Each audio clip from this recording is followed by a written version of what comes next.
ಹೊತ್ತಿನಿಂದ ಕಾಯ್ತಾ ಇದ್ದೀನಿ. ಬಸ್ಸು ಇನ್ನೂ ಬಂದಿಲ್ಲ, ಆದ್ದರಿಂದ ಇಲ್ಲೇ ಕುಳಿತಿದ್ದೇನೆ. ಪೂಜೆ ಪ್ರಸಾದ ಆಗಿದೆಯೋ ಏನೋ, ಬನ್ನಿ ನಮ್ಮ ಮನೆಗೆ ಹೋಗೋಣ. ಸರಿ, ಆಯಿತು, ನಡೆಯಿರಿ.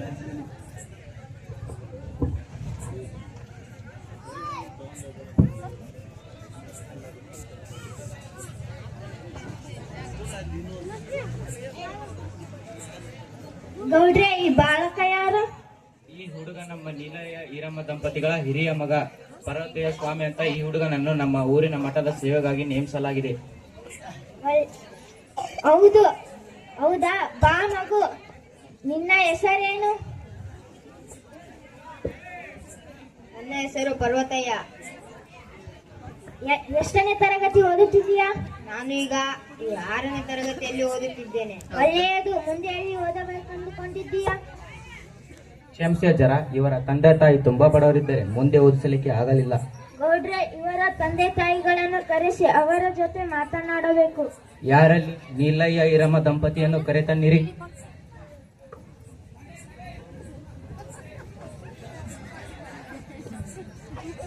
ನಮಸ್ಕಾರ ಅಜ್ಜರಿಗೆ, ನಮಸ್ಕಾರ ಗೌಡ್ರಿಗೆ. ನಮಸ್ಕಾರ.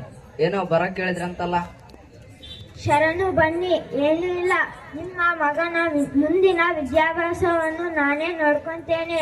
ಆದರೆ ಇಲ್ಲಲ್ಲ, ಕೊಪ್ಪಳದ ಗವಿಮಠದಲ್ಲಿ ಇಂತಹ ಮಕ್ಕಳಿಗೆ ಉಚಿತ ಶಿಕ್ಷಣ ವಸತಿ ಕೂಡ ಇದೆ. ಈ ಬಾಲಕನನ್ನು ಅಲ್ಲಿಯೇ ಕರೆದುಕೊಂಡು ಹೋಗಿ ಶಿಕ್ಷಣ ಕೊಡಿಸುತ್ತೇನೆ. ಇದಕ್ಕೆ ನೀವೇನಂತೀರಿ? ಆಯ್ತು, ಗೌಡ್ರು ಹೇಳಿದ ಹಾಗೆ. ನನ್ನದೇನು ಅಭ್ಯಂತರವಿಲ್ಲ, ಕರೆದುಕೊಂಡು ಹೋಗಿ.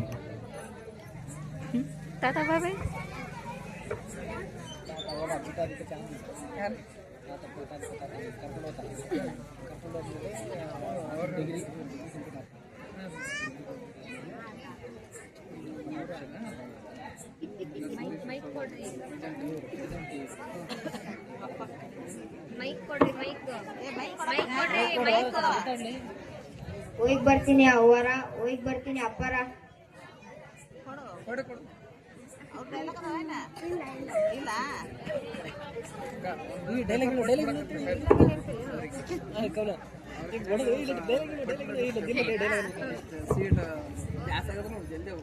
ಅಜ್ಜರ, ಇವನನ್ನು ಕರೆದುಕೊಂಡು ಹೋಗುತ್ತಿದ್ದೀರಿ, ದಾರಿ ಖರ್ಚಿಗಾಗಿ ಇರಲಿ.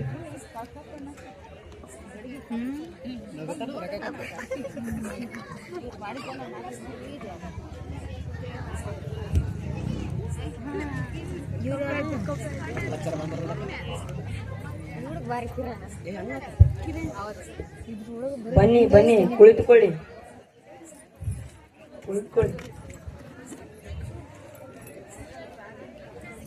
ಈ ಬಾಲಕ ಯಾರು? ಈತನ ಹೆಸರು ಪರ್ವತಯ್ಯ ಹಿರೇಮಠ್. ಈ ಬಾಲಕ, ಇವರ ತಂದೆ ತಾಯಿ ತುಂಬಾ ಬಡವರು. 6ನೇ ತರಗತಿ ಓದು ಮುಗಿಸ್ಯಾನ. 7ನೇ ತರಗತಿಗೆ ಅಡ್ಮಿಷನ್ ಮಾಡಿಸಿಕೊಳ್ಳಿ. ಸರಿ, ಈ ಹುಡುಗನನ್ನು 7ನೇ ತರಗತಿಗೆ ಅಡ್ಮಿಷನ್ ಮಾಡಿಸಿಕೊಳ್ಳಿ.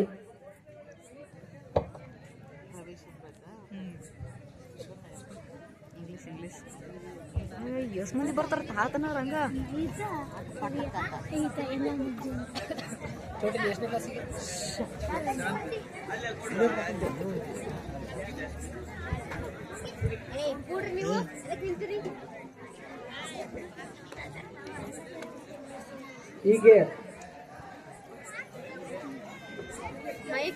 ಹೀಗೆ ಪರ್ವತಯ್ಯ ಅಜ್ಜನವರು ಶಿಕ್ಷಣ ಕಲಿಯುತ್ತಾ ಶಿವಶಾಂತ ವೀರ ಮಹಾಸ್ವಾಮಿಗಳವರಿಗೆ ಪೂಜೆ, ಸಭೆ, ಸಮಾರಂಭಗಳಲ್ಲಿ ಭಾಗವಹಿಸುತ್ತಾ ಅಪಾರವಾದ ಜ್ಞಾನ, ಭಕ್ತಿ, ವೇದಗಳನ್ನು ಕಲಿತು ಶ್ರೀಗಳ ಪರಮ ಶಿಷ್ಯರಾಗಿ ಗುರುತಿಸಿಕೊಳ್ಳುತ್ತಾರೆ. ಶಿವಶಾಂತ ವೀರ ಮಹಾಸ್ವಾಮಿಗಳ ಲಿಂಗೈಕ್ಯ ಆಗುವ ಮುಂಚೆ ಪರ್ವತಯ್ಯ ಅಜ್ಜನವರನ್ನು 2002ರಲ್ಲಿ ಗವಿಮಠದ ಅಭಿನವ ಗವಿಸಿದ್ದೇಶ್ವರ ಎಂಬ ನಾಮಧೇಯದೊಂದಿಗೆ ಪಟ್ಟಕ್ಕೆ ಕುಳ್ಳಿರಿಸಲಾಯಿತು.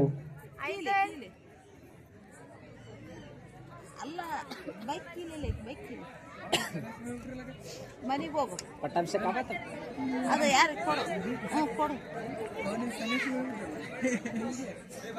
ಶ್ರೇಯಸ್ ಐಸಲ್ ಹೋದ್ಲು. ನೆಕ್ಸ್ಟ್ ಡ್ಯಾನ್ಸ್ ಚಪ್ಪಲ್ ಹೊಡ್ರಿ ಎಲ್ಲರೂ. ಚಪ್ಪಲ್ ಹೊಡ್ರಿ.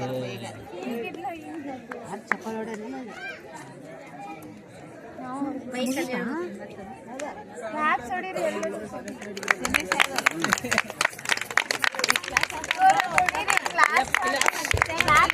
ನೋಡ್ರಿ ಇಲ್ಲಿ ನೋಡ್ರಿ ಎಲ್ರು ಕುಟಿ ಇಲ್ಲಿ ನೋಡು ಎಲ್ಲದವ ಮುಗಿತಾ ಅವ್ರೆಲ್ಲ